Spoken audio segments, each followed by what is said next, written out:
আগেই বাসায় পৌঁছে দেওয়ার চেষ্টা করেছি। আর ঢাকার যেসব এলাকায় যানজট হয় সেগুলা আমাদের অতিরিক্ত জনবল ফোর্স মোতায়েন আছে। এখন ঈদের সময় যেসব জায়গায় যানজট হওয়ার সম্ভাবনা আছে সেখানে অতিরিক্ত অফিসার ফোর্স মোতায়েন করা হবে কালকে থেকেই।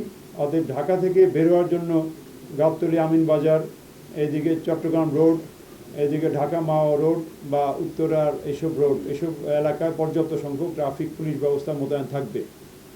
আর উদাহরণ দেখেন, গত 2 ঈদে ঢাকা মেট্রোপলিটন পুলিশ গুলিস্তান বা ফুলবাড়িয়া থেকে সদরঘাট পর্যন্ত যাওয়ার রাস্তা কিন্তু ক্লিয়ার রেখেছিল। এখানে যানজট হয়নি, যানজটের কোনো রিপোর্টও পাওয়া যায়নি।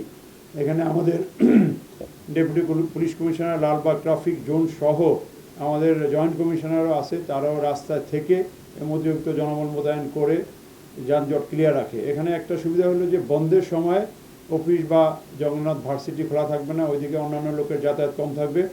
আমরা যারা লঞ্চ যাত্রী তাদেরকে প্রায়োরিটি দেওয়া পার করানো হবে।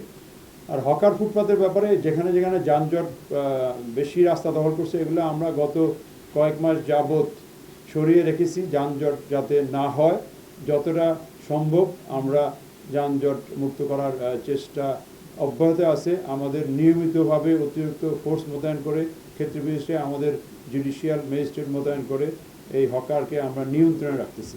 আমাদের আগে ক্রাইম প্রবণ এলাকায় নিয়মিতভাবে আমরা অভিযান পরিচালনা করে, বিশেষ করে আদাবর, মোহাম্মদপুর, মিরপুর বা বিভিন্ন এলাকায় এই রমজান মাস পুরাটাই আমাদের অফিসাররা পুলিশ লাইন থেকে অতিরিক্ত অফিসার ফোর্স নিয়ে, এমনকি আমাদের ডিটেকটিভ ব্রাঞ্চ, আমাদের কাউন্টার টেররিজম ইউনিট, তারাও এই রমজান মাসে বিভিন্ন জায়গায় অভিযান করে ছিনতাইকারী বা অন্যান্য অপরাধীদের কন্ট্রোল রেখেছে।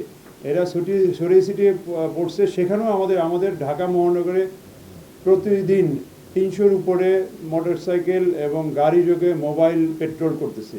চেকপোস্ট রাতের বেলা 70-এর উপরে চেকপোস্ট আছে। আমাদের ফুড পেট্রোলও অজস্র আছে। অতএব এর বাইরেও অতিরিক্ত অফিসার ফোর্স মোতায়েন করে এলাকাগুলো কন্ট্রোল করা হচ্ছে। আর আমরা অনেকগুলা ছিনতাইকারী বা এই ধরনের অপরাধী চক্রকে কিন্তু অ্যারেস্ট করেছি, ডিটেক্ট হয়েছে, কাজ চলমান আছে। প্রয়োজনে আমাদের পুলিশের সাহায্য নেবে, অসুবিধা কি বলে ক্ষেত্রে বিশেষে থানায় রাখতে পারে।